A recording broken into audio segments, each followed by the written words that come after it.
Do you think that from a messaging standpoint, we've got to make a better and stronger and simpler case?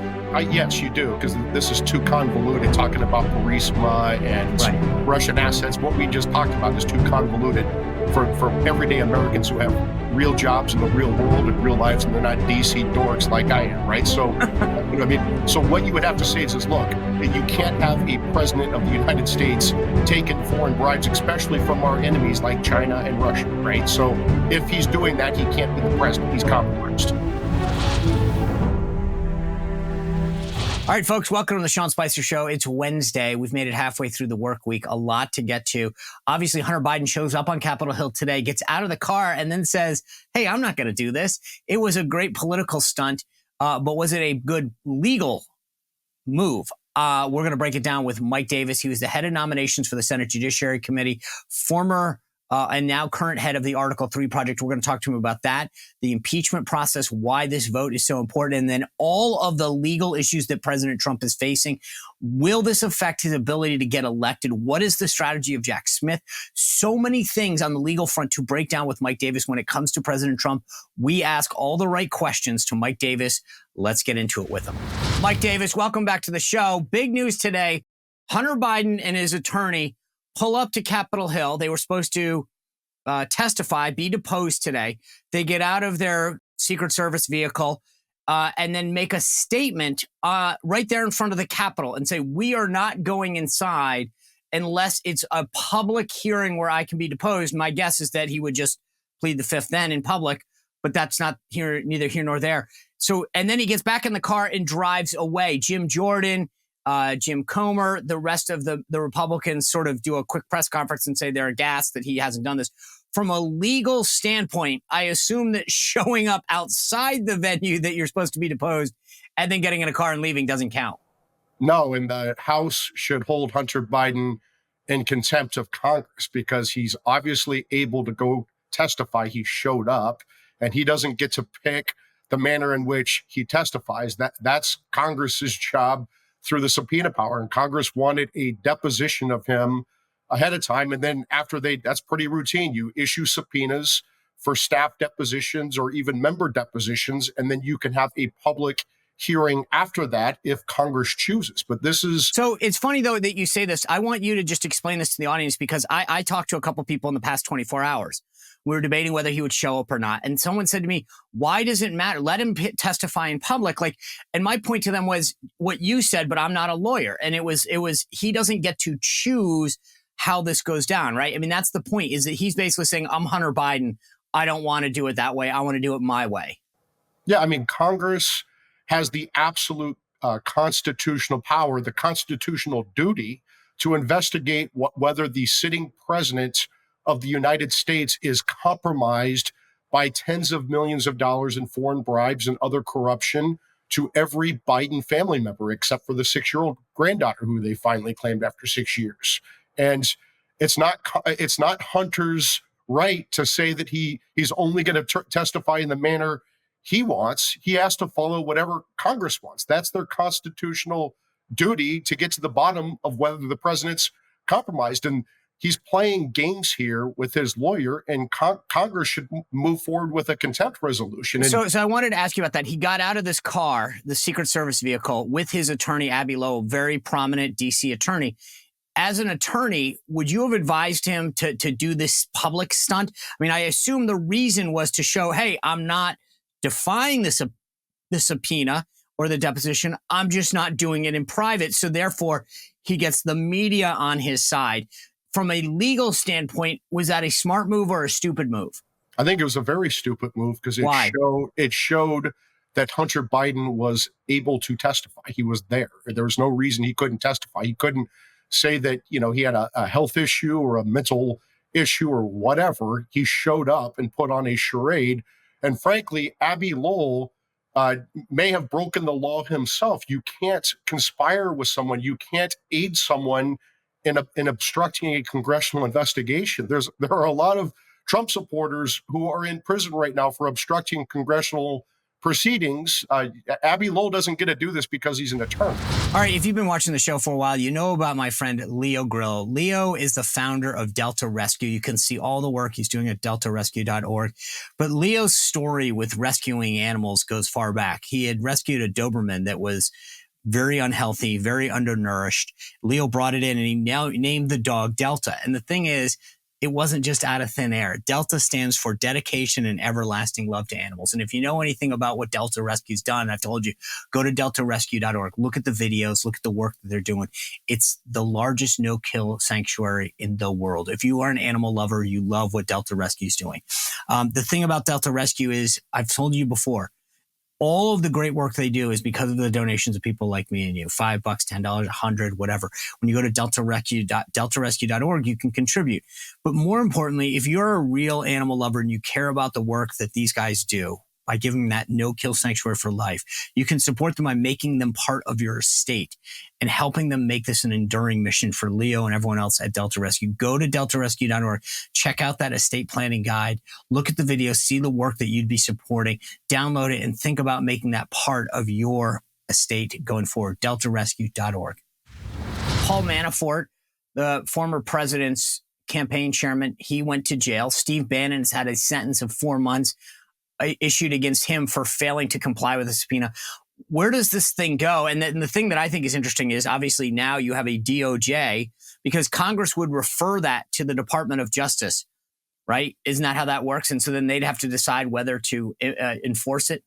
Yeah, I mean, and you're going to see that Matthew Graves, President Biden's U.S. attorney in D.C., is a highly partisan operative. He has politicized and weaponized the D.C. U.S. Attorney's Office to go after Trump and Trump's supporters and Trump's top aides. You talked about Bannon and Peter Navarro, Trump's attorneys, Christians.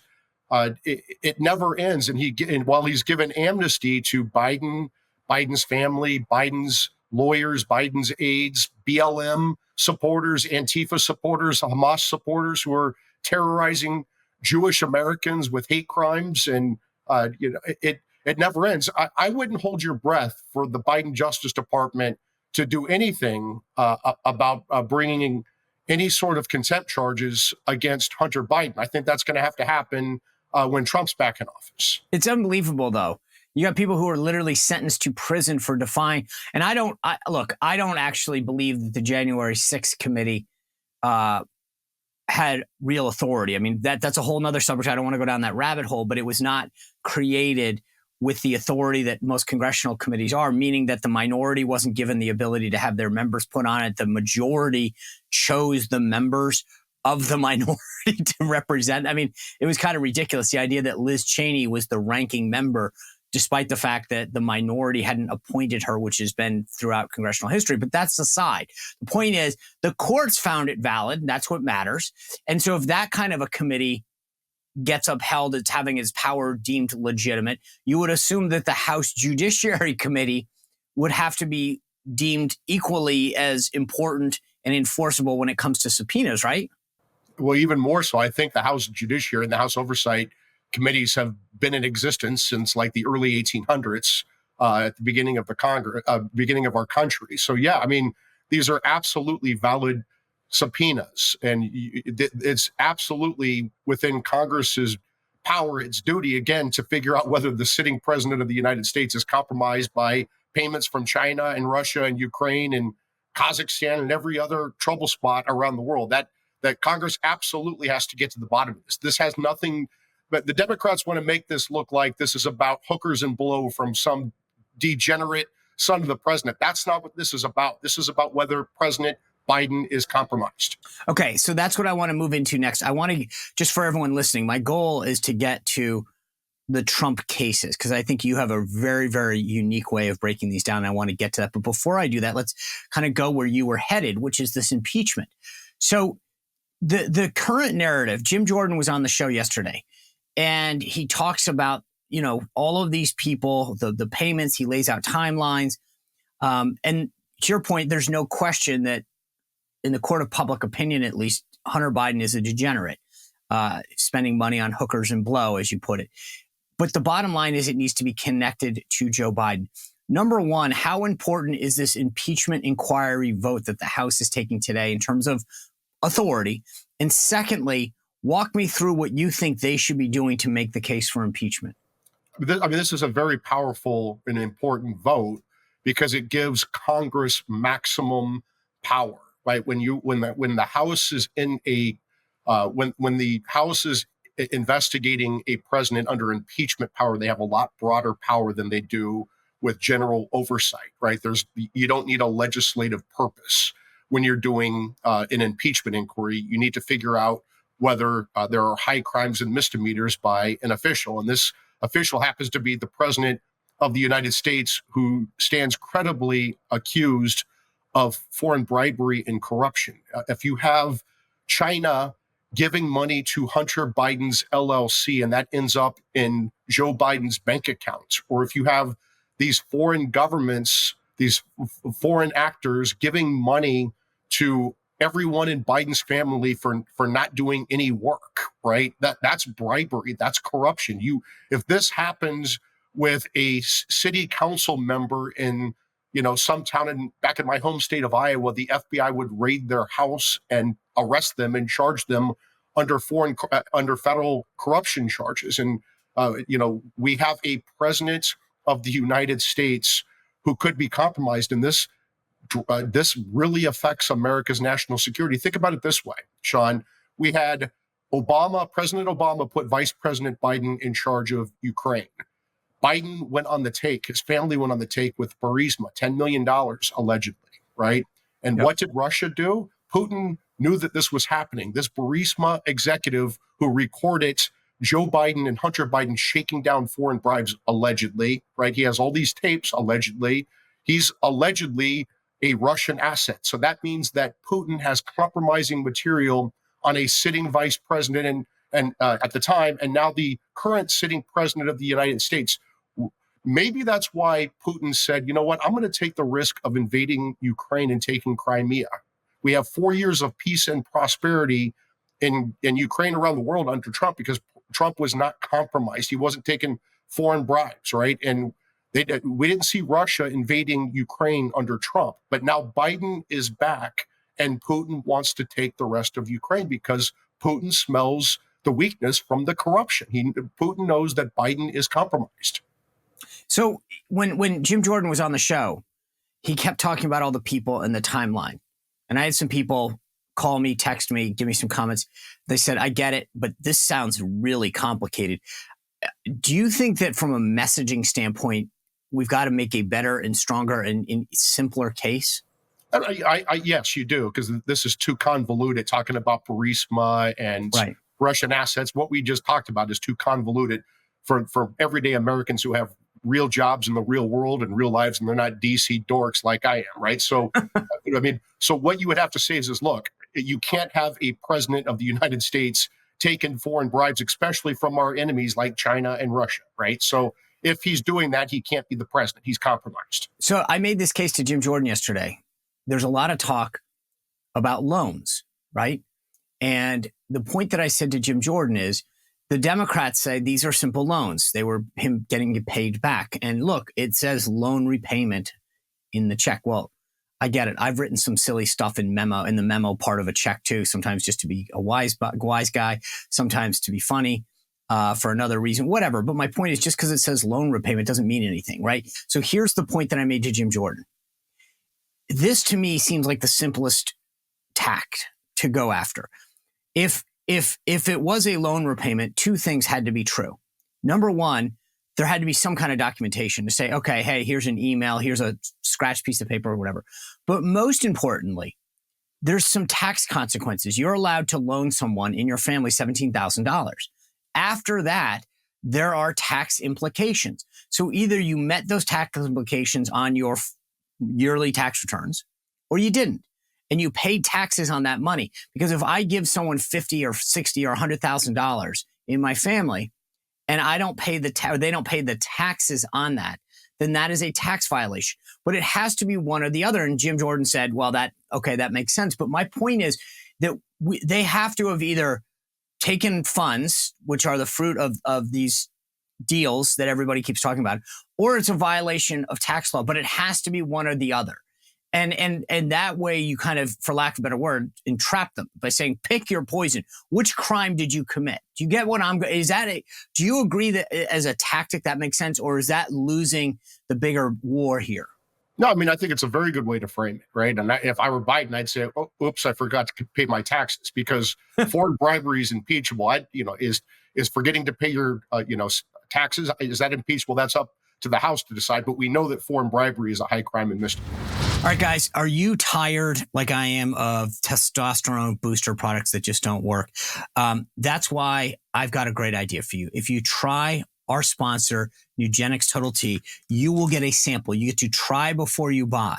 That's the beautiful thing about Nugenix Total T, is you get a complimentary sample when you text 231231 and the keyword Spicer, 231231 keyword Spicer. Nugenix Total T testosterone booster has testofen, right? That will help you turn back the clock to help you bring out that younger you.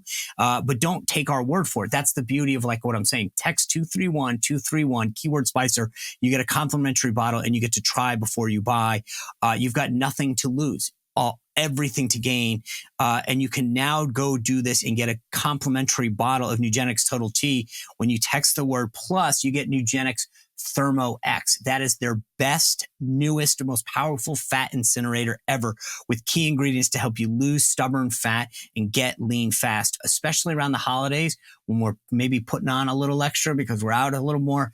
Nugenix Total T can help you if you add that in. Plus, you get that bottle of Nugenix Thermo X. Such a great word right now. 231231 keyword Spicer. Remember that texting enrolls you into recurring automated text. Consent not required to purchase. Message and data rates apply. #1 doctor recommended brand by primary care physicians based on an independent survey by IQVIA 2022.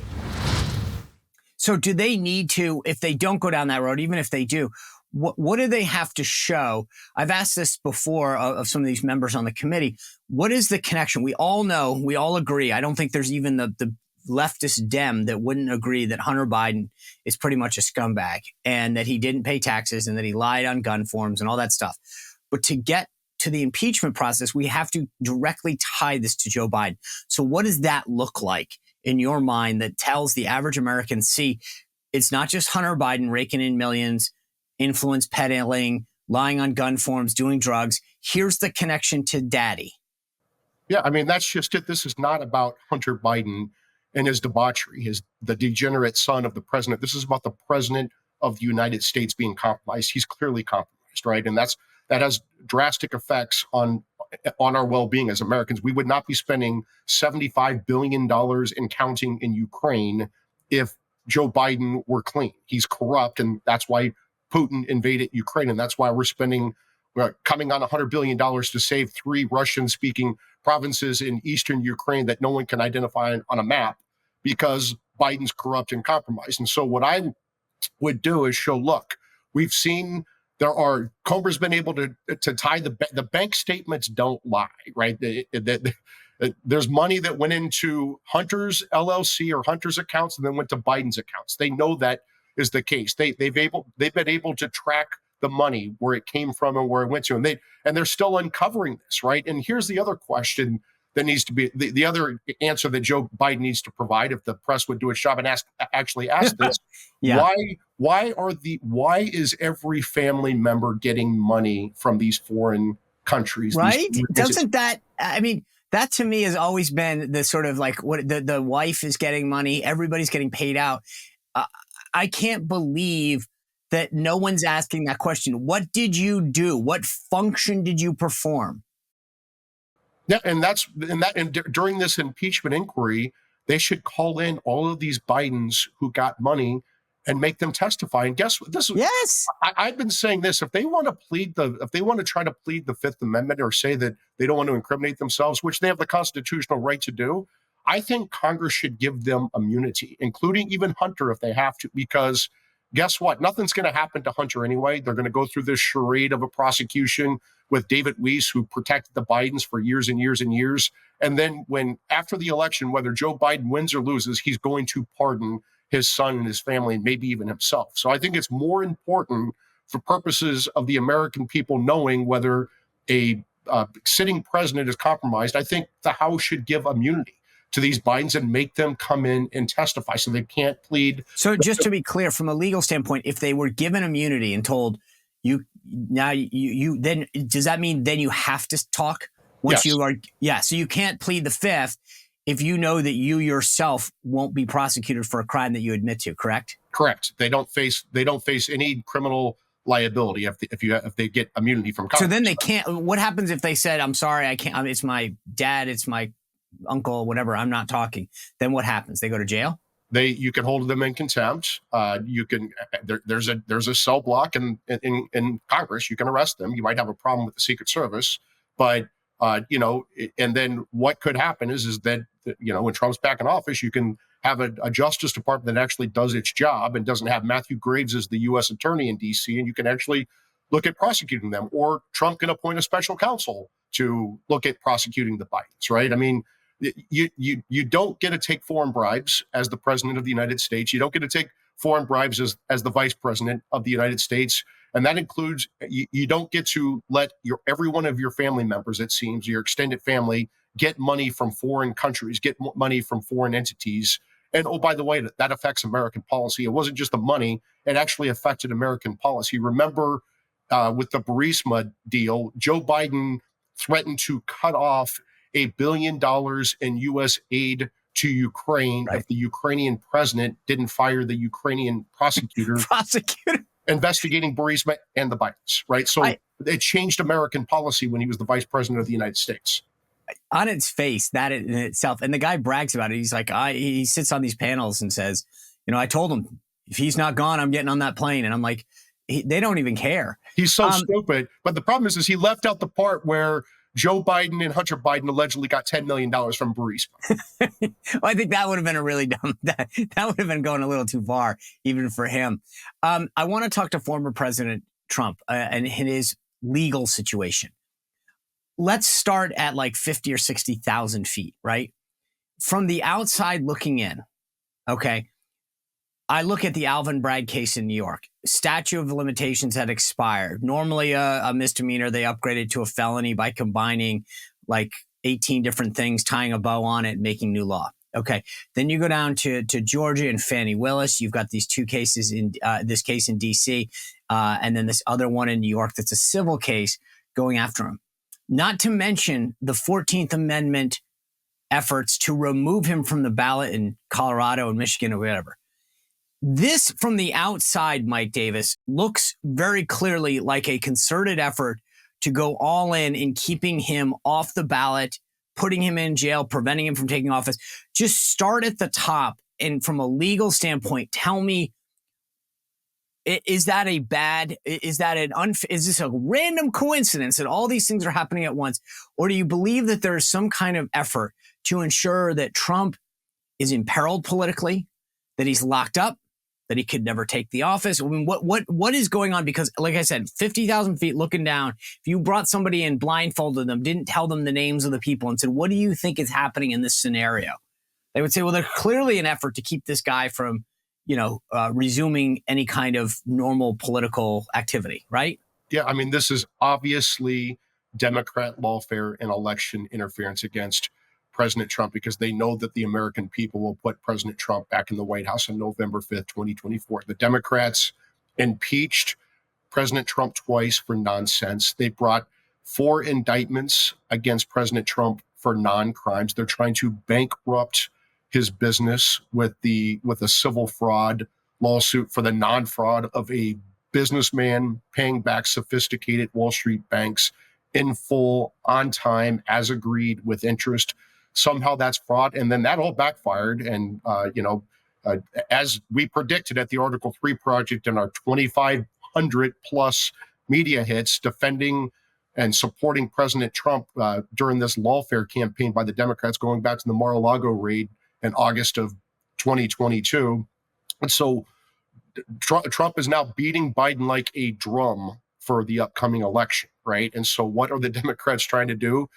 They're just going to say, you know what? We're going to save democracy, apparently, by taking away the Americans' ability to pick their president. They're dusting off a Civil War constitutional provision, Section 3 of the 14th Amendment, that was enacted after the Civil War to prevent Confederates who engaged in insurrection or rebellion against the United States from holding office, because after the Civil War, these Confederates were winning office, including in the House of Representatives, and they were undermining the post-Civil War Reconstruction effort. They were undermining the Union, and so they passed Section 3 of the 14th Amendment. And how this is supposed to work is, if you want to disqualify someone for insurrection or rebellion, you bring this is a case from 1869. Then Chief Justice Samuel Chase held that in order for Section 3 to be enforced, Congress has to pass a federal criminal statute for insurrection or rebellion.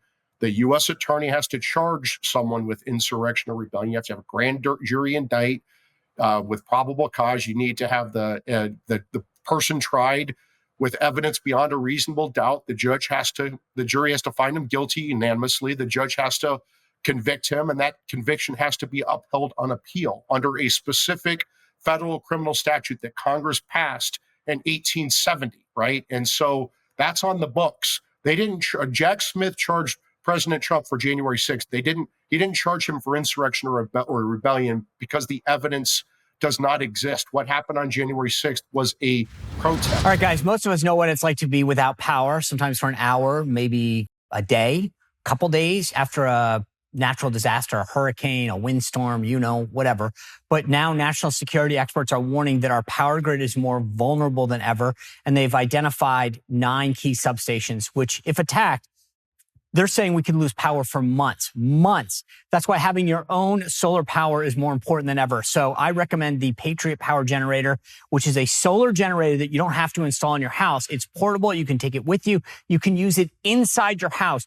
And it's powerful enough that if power goes out, we're talking your phones, your tablets, your computers, medical devices, even your refrigerator gets power. So if you go to 4patriots.com and use code SPICER, you get 10% off your first purchase. It's 4patriots.com, includes that Patriot Power Generator. You'll get that guarantee for a year, free shipping if it's over $97, and a portion of every sale is donated to charities that support veterans, right? That's great. So go to 4patriots.com, use code SPICER, 4patriots.com. You do not want to be without power in case something happens. And all of these people that were charged with violations on January 6th, has anybody been charged with the crime of insurrection? No. There have been people who have been charged with seditious conspiracy, but that's not the criminal statute that you can use to disqualify under Section 3 of the 14th. Right, but I mean, you think about it, it's not just Trump that hasn't been charged, nevertheless convicted, but no one surrounding those events was charged with insurrection. So how do you say you, Trump, are unqualified to serve under this thing when not a single person was charged with it? And that's just it. Think about what happened on January 6th. How many insurrectionists go unarmed into a nation's capital, right? I mean, it just doesn't happen. And how many insurrectionists get into a nation's capital and walk through velvet ropes, follow police direction, take selfies, and walk out without burning down the damn place? It was a protest that got out of control and turned into a riot, right? And so what these Democrats are trying to do is they're trying to go to deep blue states like Colorado. They went to a biased Democrat judge in Colorado, this new judge, Sarah Wallace, in the Denver District Court.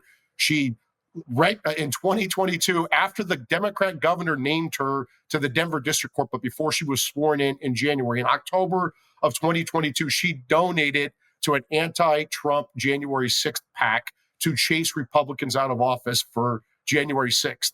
And then when Trump's lawyers said, hey, you're biased, you can't sit on this case, she said, oh yeah, I made that donation, I forgot about it, but don't worry about it, I can be fair, right? It's just complete nonsense. Sure.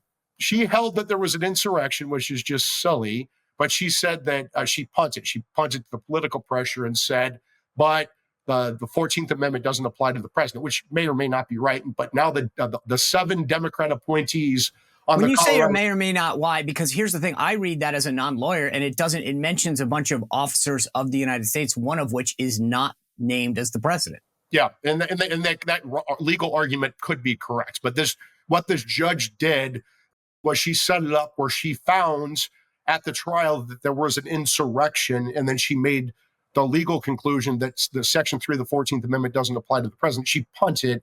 She blinked at the last minute because of the political pressure, because of her donation. She's clearly biased. But what that does is it allows the 7 Democrat justices on the Colorado Supreme Court to say, okay, yeah, we're going to go with your finding there was an insurrection, but it does apply to the president, and we're going to kick him off the ballots. And then Trump's not going to win Colorado. It's a deep blue state now after Democrats legalized weed and went to all-mail ballots, and then all the hippies moved there and ruined the state like COVID. But they're going to use that precedent in Colorado, in swing states like Michigan, like New Hampshire. This is not over. The Democrats, they fear President Trump, and so they will do anything they can to stop him, including bankrupting him, throwing him in prison for the rest of his life, or coming up with bogus legal theories to just take him off the ballot. The people who are screaming democracy are the biggest fascist in America. Okay, so there's the ballot, right? And we just talked about that. These are these states that are Colorado, Michigan, et cetera, that are trying to get him kicked off the ballot. So far unsuccessful, but as you point out, in Colorado, you've got 7 judges, the Colorado Supreme Court, that's the next legal battle. But let's go to his actual legal troubles, right? So you've got Jack Smith, the special counsel prosecuting this case in D.C. 2 things happened this week that I thought, or in the last 7 days, I can't remember when the week started because it's been crazy.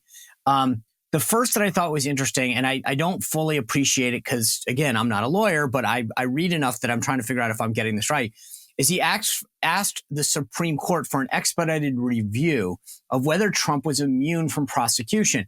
And initially I thought this is interesting, but what I have garnered is that part of the reason he did that is that it is his hope that they rule in his favor, he, Jack Smith.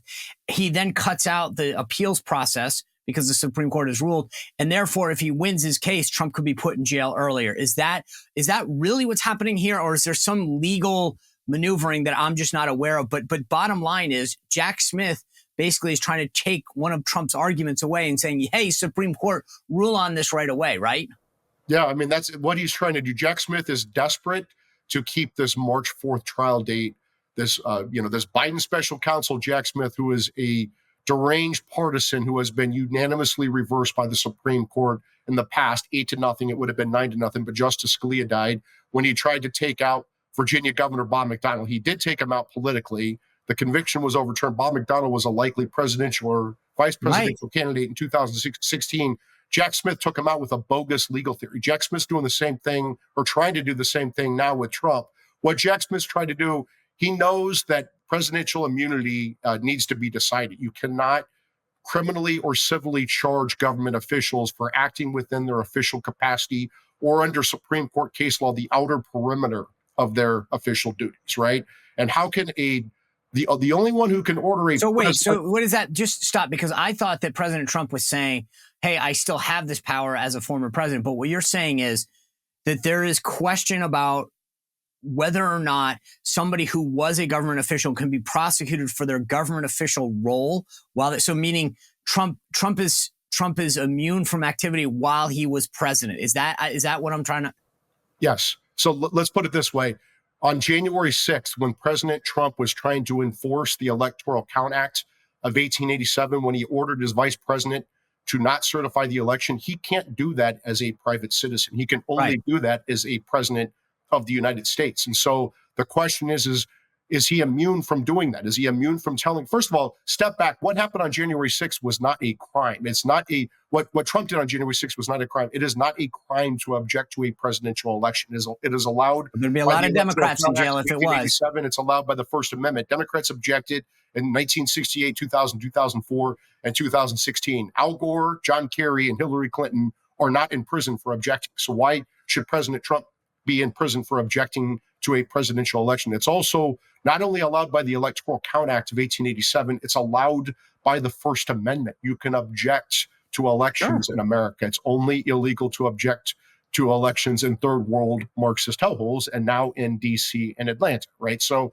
step back and look at it that way. But then look at the separate issue. Either Trump did this in his personal capacity, and the First Amendment protects him, and the Electoral Count Act of 1887 protects him, or he did this on what he did on January 6th was in his presidential capacity, right? And so then if it's in his presidential capacity, presidential immunity applies, right?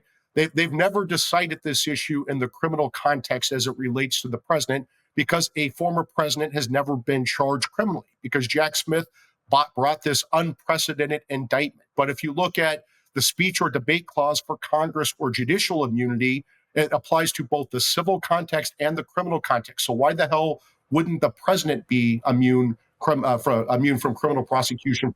So walk me through what happens now. Does the Supreme Court have to take up Jack Smith's request? Can they ignore it? Will it have to go through the appeals process? What happens because he's made this action?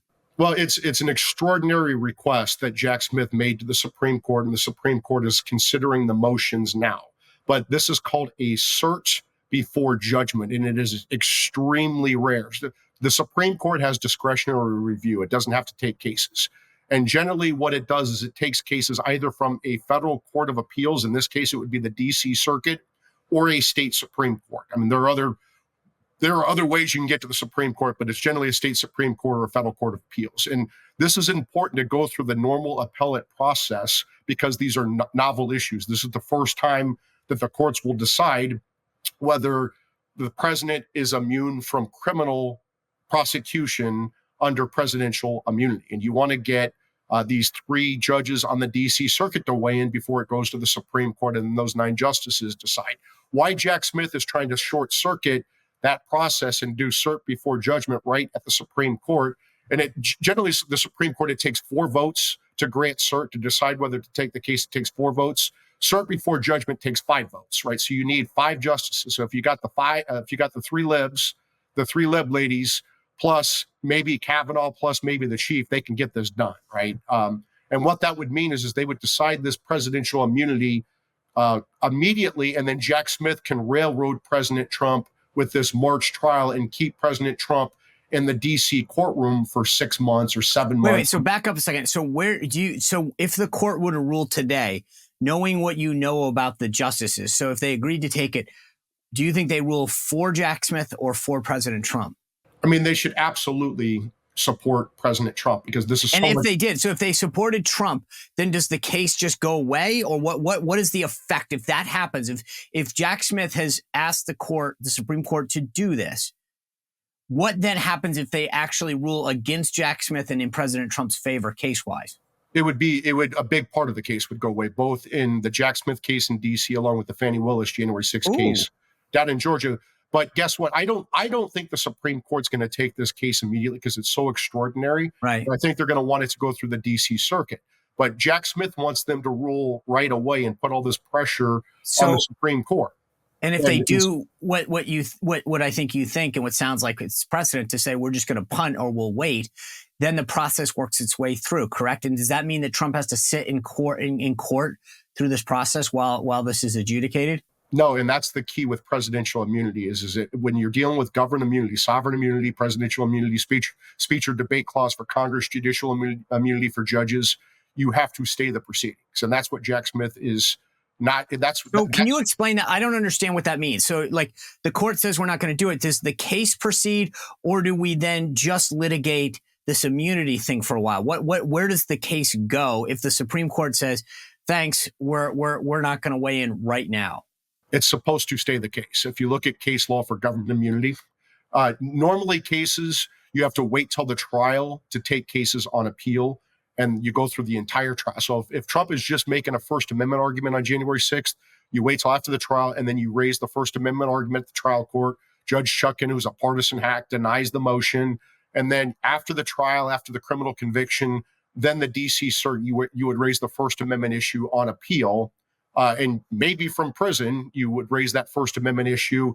And then if the DC Circuit reverses, then you can get out of prison, right? With government immunity, it's different. Government immunity, because it is the separation of powers, that forces the courts to stay the proceedings and immediately decide the immunity issues before the trial, before the criminal conviction. And so with government immunity, with presidential immunity, they should stay these proceedings while the DC Circuit considers the briefs and the arguments and makes a ruling. And you should stay the proceedings while the Supreme Court decides whether to take the case. And then if they do take the case, then they should stay the proceedings. Look, Jack Smith the Biden Justice Department waited 30 months to bring criminal Right. charges against Trump. Why the hell do they need to have this trial in March and another trial in March? I and think it another- has something to do with a primary in Super Tuesday. I'm just guessing. Well, I mean, that just shows you this is purely lawfare and election interference by the Biden Justice Department, by Jack Smith and the Biden Justice Department. If they waited 30 months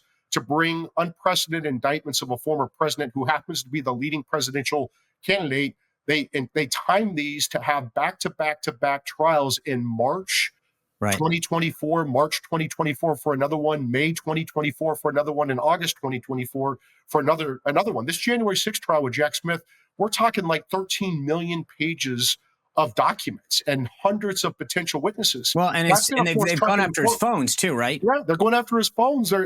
Which raises huge questions about executive privilege. And think about it this way on government immunity. If the Supreme Court or if the D.C. Circuit of the Supreme Court want to gut government immunity, presidential immunity to get Trump, just like they've done with attorney-client privilege and executive privilege, think about the implication of this. So does that mean if Trump's back in the White House, Trump's Justice Department can indict President Obama for his extrajudicial murder of a 16-year-old American citizen, right? Because you wouldn't have presidential immunity for doing that under the Democrats' theory with Trump, and the statute of limitations doesn't run for murder. There is no statute of limitations for murder. Right. So does that mean that the Trump Justice Department can charge Obama for murder for his drone strike of a 16-year-old American citizen? That's the path we could be going down. Well, it just seems to me they never appreciate the unintended consequences of this stuff. I also think they think that Republicans will be wussies if they ever get back into power. Let me just ask you this. I got two more things in like a minute so to go. The first is this. Based on everything that you've laid out and the premise that I put forward at the beginning, meaning that if you were an outsider dropped onto this planet and said, let me walk you through a scenario, what do you think happens? I think a person with no other details saying, do you think this person can be successful in their pursuit of this X political office? They'd say, are you kidding me? These 4 political cases, these efforts to keep him off the ballot. If you had to look in a crystal ball, does Trump pull this out? I mean, are the forces so great against him, or does he have the legal prowess and power, and attorneys that are needed to get him through this? Trump's going to win these cases both legally and politically. The American people see through this. They see that it's lawfare. This is what the Article 3 project's been doing for 16 months, is pointing out this is election interference, this is lawfare. And it's very obvious when you look at the trial schedule, when you have Trump sitting in a civil trial in New York right now since October, then he faces two criminal trials in March, another criminal trial in May, and another criminal trial in August. That's just obvious to anyone that this is election interference. Yeah. Well, look, let me ask you this. This is my final question for you. If he makes it through, there's been a lot of scuttle from people around President Trump, recognizing the hard work of you and Article 3, that you would make a great attorney general. If asked, would you serve? No, because I couldn't get confirmed. I would get one charity vote from my former boss, Chuck Grassley, and it would ruin his 60-year political career with giving me a charity vote. What could you do? I was the chief counsel for nominations. There's no chance in hell I would get confirmed. I'm realistic about that. I'm happy to serve President Trump from the outside like I've been doing. But isn't there a way that he could put you in some other non-confirmed role? Well, maybe, but you know what? I have given up my law practice before to go into government, to go to the Senate Judiciary Committee, to go clerk for Justice Gorsuch. At some point, I have to grow up and make money so I can retire. At some point, you know what? I've been told that myself, so I appreciate that. Yeah. Look, I love Trump. I'm going to continue to fight. I think the Article 3 project has been extremely effective in this lawfare fight, and I want to continue to do that. I want to help President Trump pick the best judges in his second term, and I want to continue to fight for President Trump every second of every day. I'll just say this as someone who's had you on the show for several years now. You guys do amazing work. You're an articulate spokesman for what's going on and bringing down very complex legal things into bite-sized pieces that the average American can understand. I appreciate all of the appearances that you make and the work that Article 3 does. So God bless you. We're out of time. Thank you guys for watching. What a great discussion with Mike. We're going to obviously have him back. I appreciate your comments and your feedback in the comments below. You can always go to my site, SeanSpicerShow.com/VIP to sign up to be part of our weekly discussions. You can text me at 571-441-4991. We'll see you back here tomorrow on the Sean Spicer Show. Thanks for subscribing and for sharing this episode. Well, if you enjoyed this content, make sure to like this video, subscribe, and click the notification bell to get more.